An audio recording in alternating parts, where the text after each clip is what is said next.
በመካከለኛው ምስራቅ ውጥረቱ ተባብሶ ቀጥሏል። አሜሪካ ከባድ የተባሉ ጥቃቶችን ኢራን ላይ መፈጸሟን አስታወቀች። የእስራኤል ጦር በኢራን ላይ የሚያካሂደው ዘመቻ ወደ ቀጣይ ምዕራፍ መሸጋገሩን ገለጸ። ኢራን ላይ የሚፈጸመው ጥቃት በከፍተኛ መጠን እንደሚጨምር የአሜሪካ መከላከያ ሚኒስቴር ተናገሩ። ፕሬዚዳንት ትራምፕ ቀጣዩን የኢራን መሪ የመምረጥ ሂደት ውስጥ መሳተፍ እንዳለባቸው ተናገሩ። ጤና ይስጥልን ተመልካቾቻችን፣ አንኳር ጉዳዮቻችን እነዚህ ሲሆኑ ሌሎችም ሰበር መረጃዎችን አካተናል። ለዚህ ሚዲያ አዲስ ከሆኑ ቻናሉን ሰብስክራይብ በማድረግ የደውል ምልክቷን በመጫን በቀጣይም ፈጣን ወቅታዊና እውነተኛ መረጃዎችን ማግኘት ይችላሉ። ይህንን ቪዲዮ ላይክ፣ ሼር በማድረግ ቤተሰብነታችሁን አጠናክሩ።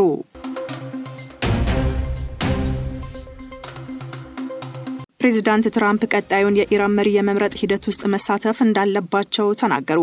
ፕሬዚዳንቱ በአሜሪካና እስራኤል ጥቃት አያቶላ አሊ ሐሜኔ የተገደሉባት ኢራን በቀጣይ ማንን በጠቅላይ መሪነት ትመርጣለች የሚለው ላይ መሳተፍ እንዳለባቸው ለመገናኛ ብዙሃን ተናገሩ። ትራምፕ ከዜና ምንጮቹ ሮይተርስና አክሲዮስ ጋር ባደረጓቸው የተለያዩ ቃለ መጠይቆች ቀጣይ መሪ ይሆናል ተብሎ የሚጠበቁት የአያቶላ ሐሜኔ ልጅ ወደ ስልጣኑ እንዲመጡ እንደማይፈልጉ ገልጸዋል። ፕሬዚዳንቱ ባለፈው ታህሳስ ላይ ወደ ቬንዙዌላ ገብተው ፕሬዚዳንት ኒኮላስ ማዱሮን ከያዙ በኋላ እንዳደረጉት ሁሉ የኢራን ቀጣይ መሪ የመምረጥ ሂደት ላይ ራሳቸው መሳተፍ እንደሚፈልጉ መናገራቸውን የአሜሪካው የዜና ምንጭ አክሲዮስ ዘግቧል። ከሮይተርስ ጋር ባደረጉት ቃለ መጠይቅ ደግሞ ከኢራን ጋር ሆነን ያንን ሰው መምረጥ ይኖርብናል ብለዋል። ባለፈው ቅዳሜ ሌሊት ጠቅላይ መሪው አያቶላ አሊ ሐሜኔ መገደላቸው ከተረጋገጠ በኋላ ቀጣዩ መሪ ማን ይሆናል የሚለው ሲያነጋግር ቆይቷል። የቀድሞ መሪ የቀብር ስነ ስርዓት ከተፈጸመ በኋላ ቀጣዩ መሪ እንደሚመረጥም ተነግሯል። ስልጣኑን እንደሚረከቡ ከሚጠበቁት መካከል ስማቸው ተደጋግሞ እየተነሱ ያሉት የቀድሞ የአያቶላ ልጅ ሞጅታብ ሐሜኔ ናቸው። ትራምፕ ከአክሲዮሲስ ጋር በነበራቸው ቆይታ የሐሜኔ ልጅ የጠቅላይ መሪነቱን ስልጣን እንዲቆናጠጡ እንደማይፈልጉ ተናግረዋል። ለኔ የሐሜኔ ልጅ ስልጣኑን መረከቡ ተቀባይነት የለውም፣ የምንፈልገው ለኢራን ስምምነትና ሰላምን የሚያመጣ ሰው ነው ብለዋል። ትራምፕ ጊዜያቸውን እያባከኑ ነው፣ የሐሜኔ ልጅ ያንን ያህል ፖለቲካዊ ክብደት የለውም፣ በቬንዙዌላ ከዴልሲ ጋር እንደነበረው ሁሉ ሹመቱ ውስጥ መሳተፍ አለብኝ ሲሉም ተናግረዋል። የአያቶላ ሐሜኔ ፖሊሲዎችን የሚያስቀጥል አዲስ መሪ እንደማይፈልጉ ለአክሲዮስ የገለጹት ፕሬዚዳንቱ ይህ አይነት ሰው ወደ ስልጣኑ የሚመጣ ከሆነ በ5 ዓመት ውስጥ አሜሪካ ተመልሳ ወደ ጦርነት እንድትገባ እንደሚያስገድዳትም ጠቅሰዋል። ትራምፕ ከሮይተርስ ጋር በነበራቸው ቆይታም በተመሳሳይ በየ5 ዓመቱ ተመልሰን ይህንን ጦርነት ደጋግመን እንዳናደርግ ኢራንን ወደፊት የሚመራን ሰው በመምረጥ ሂደት ውስጥ መሳተፍ እንፈልጋለን፣ ለህዝቡና ለሀገሪቱ ታላቅ የሚሆን ሰውም እንፈልጋለን ብለዋል። የቀድሞውን ጠቅላይ መሪ አያቶላ ሐሜኔን ለመተካት በቀዳሚነት እጩ ሆነው የመጡት ልጃቸው ሞጅታብ ቀጣይ መሪ የመሆን እድላቸው አነስተኛ ነው የሚል መልእክት እንዳላቸውም አስረድተዋል። ኢራን ላይ የሚፈጸመው ጥቃት በከፍተኛ መጠን እንደሚጨምር የአሜሪካ መከላከያ ሚኒስቴር ተናገሩ። የአሜሪካ መከላከያ ሚኒስቴር ፒት ሄግሴት በኢራንና በዋና ከተማዋ ቴህራን ላይ የሚፈጸመው የጥቃት ኃይል በከፍተኛ መጠን ሊጨምር መሆኑ ተነገረ። አሜሪካና እስራኤል ካለፈው ሳምንት መጨረሻ ጀምሮ በኢራን ላይ የከፈቱትን ጥቃት በተመለከተ ለጋዜጠኞች ማብራሪያ የሰጡት መከላከያ ሚኒስትሩ ሄግሴት የማጥቃት ዘመቻው በቆራጥነት እያደገ መሆኑን ገልጸዋል። ኢራን ይህንን ጥቃት መቀጠል አንችልም ብላ ተስፋ ታደርጋለች፣ ይህም እጅግ መጥፎ ስሌት ነው ብለዋል። አሜሪካ ምንም የተተኳሽ እጥረት እንደሌለባትና የማጥቃት ዘመቻውን እስከፈለገች ድረስ ማስቀጠል እንደምትችልም ተናግረዋል። ገና መዋጋት መጀመራችን ነው፣ የምንዋጋውን በቆራጥነት ነው ሲሉም ተደምጠዋል። ዩናይትድ ኪንግደም ከጅምሩ የአሜሪካ አየር ኃይል ኢራን ላይ ለሚፈጸመው ጥቃት የጦር ሰፈሯን እንዲጠቀም አለመፍቀዷን የተቹት ሄግሴት አሁን ግን ብሪታንያ መስማማቷ ዘመቻውን ለማጠናከር እንደሚያግዝም አስረድተዋል። ተሳክቶልናል እና አሁንም ቦምብ ጣይ አውሮፕላኖችን ለማሰማራት እንደ አንድ መንገድ እየተጠቀምንበት ነው ያሉት መከላከያ ሚኒስትሩ ይህ እርምጃ ኢራን ላይ ለተከፈተው ወታደራዊ ዘመቻ ተጨማሪ አቅሞችና ተጨማሪ የመከላከያ ብቃት እንደሚያስገኝ እንዲሁም ተደጋጋሚ የቦምብ ጥቃቶች ለመፈጸም እንደሚያስችል አብራርተዋል። በኢራንና ቴህራን ላይ የሚወርደው የጥቃት ኃይል በከፍተኛ መጠን ሊጨምር ነው ሲሉም አመላክተዋል። አሜሪካና እስራኤል እያጠቁ ያሉት የኢራን ተቃዋሚዎች ኢላማ የሚያደርጉትን ኃይሎች እንደሆነም ተናግረዋል። ይህ በተፈጸመ ቁጥር እንዲሁም ፍላጎትና አቅማቸው በተዳከመ መጠን ህዝቡ በድፍረት እንዲቆም ተጨማሪ እድል ይፈጥራል ብለዋል።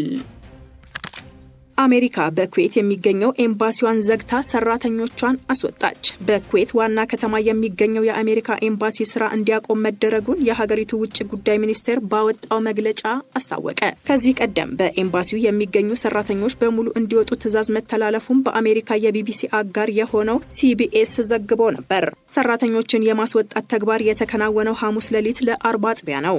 የኤምባሲው ሰራተኞች መረጃዎችን በሙሉ እንዲያጠፉና ሚስጥራዊ ሰነዶችን የያዙ ሰርቨሮችን እንዲያወድሙ ትዕዛዝ እንደተሰጣቸው ሁለት ባለስልጣናት ለሲቢኤስ ተናግረዋል። ሰራተኞችን የማስወጣት ትዕዛዝ የተሰጠው የኩዌት ጦር ወደ ሀገሪቱ አየር ክልል ሊገባ የነበረ ሚሳኤል በአየር መከላከያ ስርዓቱ እንዳከሸፈ ከገለጸ በኋላ ነው። የኩዌት ጦር ቃል አቀባይ በኤክስ ገጻቸው በለጠፉት መግለጫ የማክሸፍ ዘመቻው የተወሰኑ ስብርባሪዎች ወደ መሬት እንዲወድቁ አድርጓል። ይህም በተሽከርካሪዎች ላይ የተወሰነ ቁሳዊ ጉዳት አድርሷል። በሰዎች ላይ የደረሰ ጉዳትም አልተመዘገበም ብለዋል። እነዚህ መረጃዎች ከተሰሙ በኋላ መግለጫ ያወጣው የአሜሪካው የውጭ ጉዳይ ሚኒስቴር በሰራተኞቹ ላይ የደረሰ ጉዳት እንደሌለም አስታውቋል። በውጭ ሀገራት የሚገኙ አሜሪካውያን ደህንነት አሁንም ቅድሚያ የሚሰጠው ጉዳይ እንደሆነም ጠቅሷል። ባለፈው እሁድ በኩዌት ፖርት ሹኢባ ወደብ ላይ በደረሰ የአየር ጥቃት 6 የአሜሪካ ወታደሮች መገደላቸው ይታወሳል። ጥቃቱ የደረሰው በሰው አልባ የአውሮፕላን ስርዓት እንደሆነ የአሜሪካ ጦር ማዕከላዊ እዝም አስታውቋል። ሰኞ ዕለት ደግሞ በኤምባሲው አቅራቢያ ጥቃት ተፈጽሞ የነበረ ሲሆን አካባቢውም በእሳት ተያይዞ ታይቷል። የእስራኤል ጦር በኢራን ላይ የሚካሄደው ዘመቻ ወደ ቀጣይ ምዕራፍ መሸጋገሩን ገለጸ። የእስራኤል መከላከያ ሰራዊት በኢራን ላይ የሚካሄደው ዘመቻ ወደ ቀጣዩ ምዕራፍ እየተሸጋገረ መሆኑንና የቴህራን አገዛዝንና ወታደራዊ አቅምን ከዚህም የበለጠ የመበታተን እርምጃውን እንደሚገፋበት ገለጸ። አሜሪካና እስራኤል በሚፈጽሙት ጥቃት ኢራንን በስትራቴጂካዊ መንገድ እየነጠሉ መሆኑን የተናገሩት የእስራኤል ጦር ዋና አዛዥ ሌተናል ጀነራል ኢያል ዛሚር ከዚህ ቀደም ባልታየ ደረጃ እያዳከሟት እንደሆነም ጠቅሰዋል። እስራኤል ባለፉት 6 ቀናት ያለማቋረጥ ኢራን ላይ ጥቃት ስትፈጽም መቆየቷን አንስተው ዘመቻው ባቀድነው ፍጥነት እየሄደ ነው ብለዋል። ዋና አዛዡ ባወጡት መግለጫ የአየር የበላይነትን ያረጋገጥንበትና የባላስቲክ ሚሳኤል መሰረታቸውን ያዳከምንበት ድንገተኛው የጥቃት ምዕራፍ ካጠናቀቅም በኋላ አሁን ወደ ቀጣዩ የዘመቻ ምዕራፍ እየተሸጋገርን ነው ሲሉ እቅዳቸውን አስታውቀዋል። በዚህ ምዕራፍ የኢራንን አገዛዝና ወታደራዊ አቅሙን የበለጠ እንበታትናለን። አሁን ይፋ የማላደርጋቸው ተጨማሪና ድንገተኛ እርምጃዎች ወደፊት እንወስዳለን ሲሉም ጽፈዋል። ወታደራዊ አዛዡ የሊባኖስንም ጉዳይ ባነሱበት በዚህ መግለጫ ሄዝቦላህ ጦርነቱን መቀላቀሉ ስትራቴጂካዊ ስህተት እንደሆነም ገልጸዋል። እስራኤል በጦርነት ግንባርም ሆነ ሊባኖስ ውስጥ በጥልቀት በመግባት በኃይል እያጠቃች መሆኑንም ተናግረዋል። አሜሪካ ከባድ የተባሉ ጥቃቶችን ኢራን ላይ መፈጸሟን አስታወቀች። አሜሪካ ባለፉት 72 ሰዓታት ኢራን ውስጥ በሚገኙ 200 ገደማ ኢላማዎች ላይ ጥቃት መፈጸሟን፣ በዚህም የቴህራንን የድሮንና ሚሳኤል አቅም በከፍተኛ ደረጃ ማዳከሟን የአሜሪካ ማዕከላዊ እዝ ዋና አዛዥ ብራድ ኩፐር ተናገሩ። የአሜሪካ ጦር በአሁኑ ሰዓት የኢራንን ሚሳኤል የማምረት አቅም ለማውደምም እየሰራ መሆኑን ገልጸዋል። ዋና አዛዡ አሜሪካ በኢራን የሚሳኤል ማስወንጨፊያዎችና መሰረተ ልማት ላይ እያካሄደች ስላለው ወታደራዊ ዘመቻ መግለጫ ሰጥተዋል። ባለፉት 72 ሰዓታት ብቻ አሜሪካ ቦምብ ጣይ አውሮፕላኖች ኢራን ውስጥ በጥልቀት ገብተው 200 ገደማ ኢላማዎችን አጥቅተዋል ብለዋል። በአንድ ሰዓት ብቻ ቢ2 ቦምብ ጣዮችን ባህር ላይ የሚገኙ የሚሳኤል ማስወንጨፊያ ስፍራዎችን ኢላማ በማድረግ 900 ኪሎ ግራም የሚመዝኑ በርካታ ቦምቦችን ጥለዋል ሲሉም ተናግረዋል። ኩፐር የኢራን ኤሮስፔስ እዝንም ኢላማ አድርገናል። ይህ እርምጃ የኢራንን አሜሪካ ላይ ስጋት የመፍጠር አቅም ያዳክማል ሲሉም አክለዋል። ያለፉት 24 ሰዓታት ዘመቻን ስንመለከት ከመጀመሪያው ቀን ጋር ሲነጻጸር የኢራን ባላስቲክ ሚሳኤል ጥቃቶች በ90 በመቶ የድሮን ጥቃቶች ደግሞ በ83 በመቶ ቀንሰዋል ብለዋል። ከሐሙስ ምሽት አንስቶ ካለፉት ቀናት አንጻር ከባድ የተባለ ጥቃት በኢራን የተለያዩ አካባቢዎችና ዋና ከተማው ቴህራን ውስጥ እየተፈጸመ መሆኑ ከስፍራው የሚወጡ መረጃዎች ያመላክታሉ። ቢቢሲ ያነጋገረው አንድ የቴህራን ነዋሪም ከተማ ውስጥ ተከታታይ ፍንዳታዎች እየተሰማ መሆኑን ገልጿል። ቤታችን በተከታታይ በየ5 ደቂቃው እየተንቀጠቀጠ ነበር። ትናንት ማታም ከሁሉም የከፋው ምሽት ነበርም ብሏል። ሌላ ነዋሪ ደግሞ አስከፊ ነበር፣ በጣም እየደበደቡ ስለነበር ሁሉም መስኮቶች ሲንቀጠቀጡ ነበር ስትል ሁኔታውን አስረድታለች። በሌላ በኩልም ኢራን በቀጠናው አገራት ላይ ጥቃት መፈጸሟን ቀጥላለች። ባህሬን በ2 የእንግዳ ማረፊያና መኖሪያ ህንጻዎች ላይ የአየር ጥቃት መፈጸሙን አስታውቃለች። ሳዑዲ አረቢያና ኳታርም በተመሳሳይ ወደ አየር ክልላቸው የሚገቡ ሚሳኤልና ድሮኖችን መምታታቸውን ገልጸዋል። ኢራን ወደ እስራኤል ሚሳኤል ካስወነጨፈች በኋላ ቴል አቪቭ ውስጥ ፍንዳታ ተሰማ። የእስራኤል ጦር ከኢራን የተወነጨፈ ሚሳኤል ወደ ሀገሪቱ እየተምዘገዘገ መሆኑን ከገለጸ በኋላ ቴል አቪቭ ውስጥ የፍንዳታ ድምጽ መሰማቱን የዜና ወኪሎቹ ሮይተርስና ኤፒ ዘገቡ።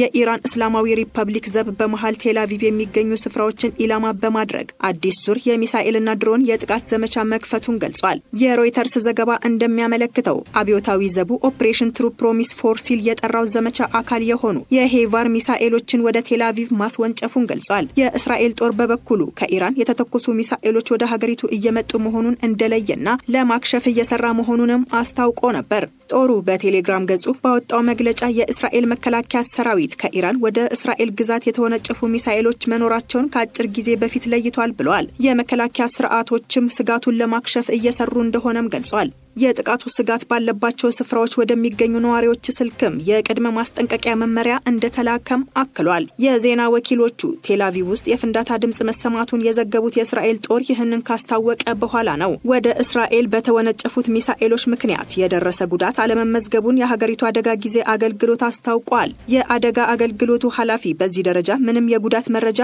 አልደረሰንም ብለዋል። የሀገሪቱ ጦርም ኋላ ላይ ባወጣው መረጃ ወደ መጠለያ ስፍራዎች የገቡ ዜጎች መውጣት እንደሚችሉም ገልጿል።